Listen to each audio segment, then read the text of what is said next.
Hey guys, sorry for the really weird lighting. But I have a story to share. It's pretty much about self-harm, and it's not a really fun video to talk about. Well, not really a fun video to watch, I guess. But most YouTubers do like talk about it, or sometimes they don't. But today I'm going to be talking about it, so I hope you guys will not judge me in any way or anything for doing it. I will have my reasons to tell you guys after. But, alright, here it goes.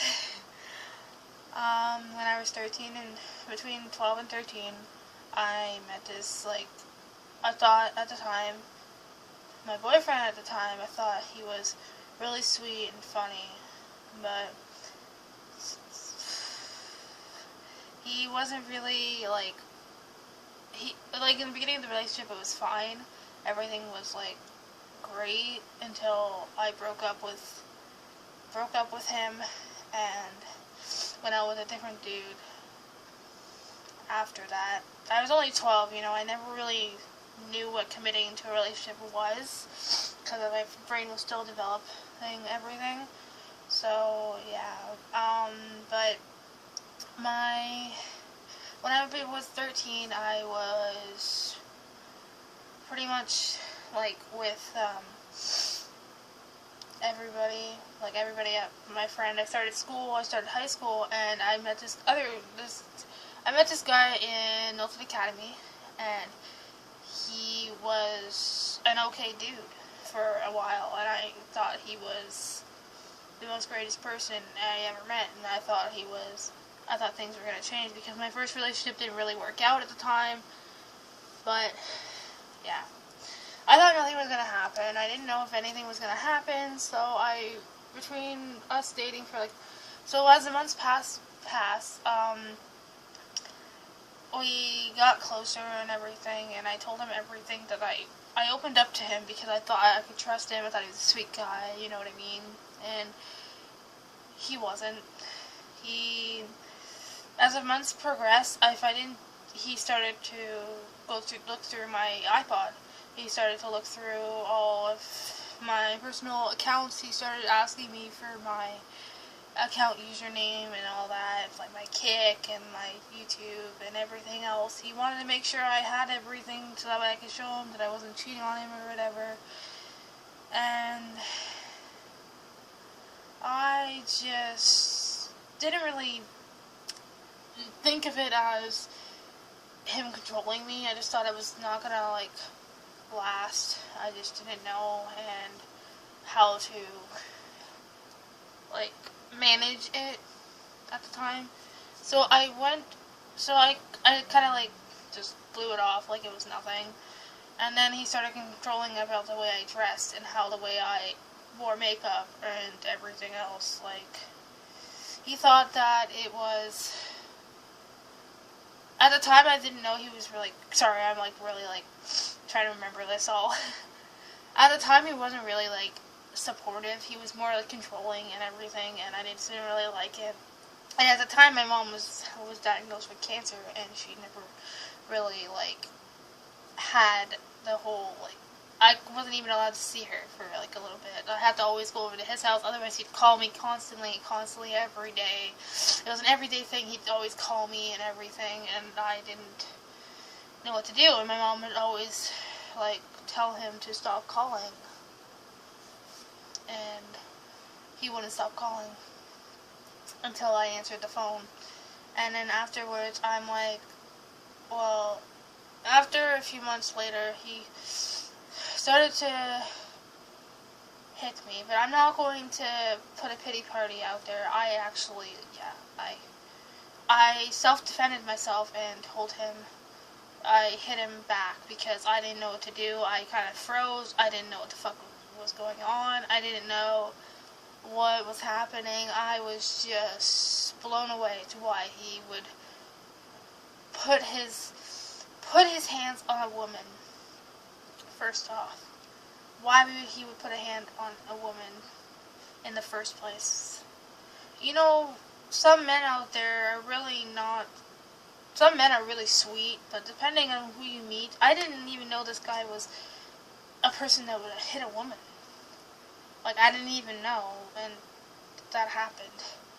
And which caused me to where the point of the video is, he started, like, always hitting me all the time if I didn't do what he said, and he would always control me for not talking. He would always tell me to not talk to my ex, or talk to this guy or this guy, yet it was okay for him to talk to other women, and talk to other people, because I had trusted him at the time. I really did. And he ended up being really controlling to the point where I couldn't even hang out with my friends half the time either. I couldn't even go out. I had to text him all the time. I'd have to call him all the time. I would have to go over to his house every day without even seeing my mom.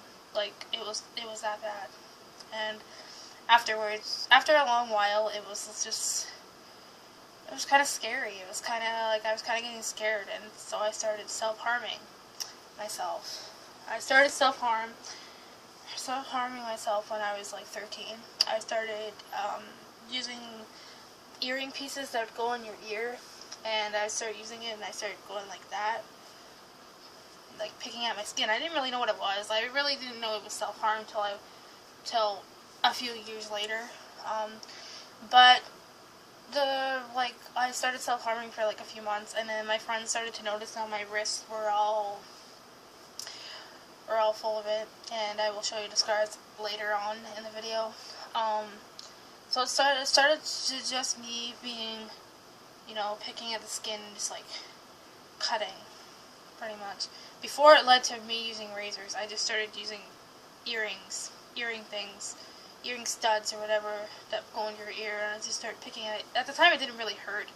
It didn't really do anything. It just kind of like made me feel free, so I did it. And yeah, so I did that for a couple weeks. I didn't get any like help at the time. I didn't really know what to do. I just kind of left it alone.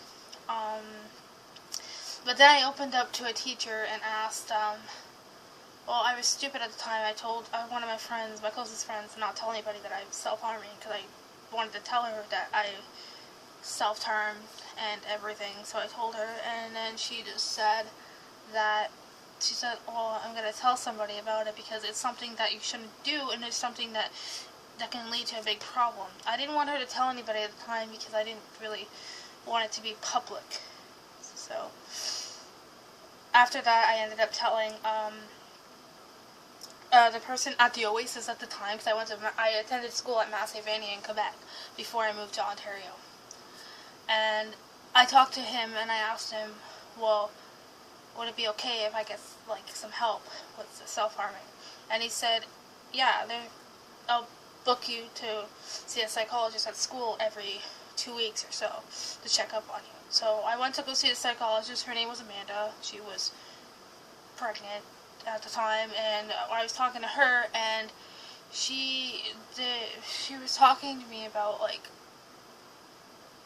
everything, about like why I was doing self-harm, and I told her why, and she's like, well, you really need to get out of this abusive relationship that you're in, because if you're not happy, and a man should not hit you. And she showed me a cycle of a man being caring, and then a man loving you, and then a man hitting you, and it goes around in a circle.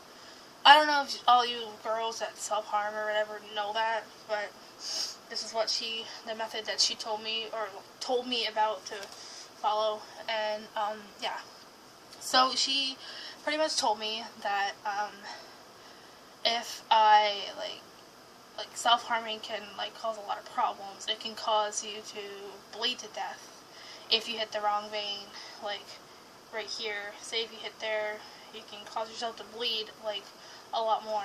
And I showed her my arms, and then she said that it's not good for you to self-harm for this many reasons. I'm not going to say why, because I'm sure some of you women out there know what it's like. But so I went to go see her for like a few months, and then before me and my boyfriend at the time broke up, he ended up making a mistake to throwing a skateboard wheel at my face. And no one really knew about the abuse part. Only the psychologist did, because I didn't really want it to be public to what happened to me. And it's just something that I'm going to remember for the rest of my life, pretty much, until I gain the strength to get rid of this scary feeling. It took me like over like a year or two to get over what has happened to me and everything, and I'm very happy that this situation that I went through and was going through is over. I'm glad that it's done. And I'm glad I got the help with the psychologist, and I'm sorry this video and this story was a little bit off. It's a long story, but I'm cutting it short. So, just leave me comments down below what you think. And I'm glad that I'm not dead. I'm glad I didn't think of doing the wrong thing. So, I hope you guys really like this video, and just give it a thumbs up. And I'm sorry for the sappiness, and I'm sorry how long the video is, but just give me a comment request down below, and I would love to hear, or I guess read the comments, and I will get back to you guys shortly. So, I hope you guys enjoyed this video, again, and I will try to make more videos. So, peace.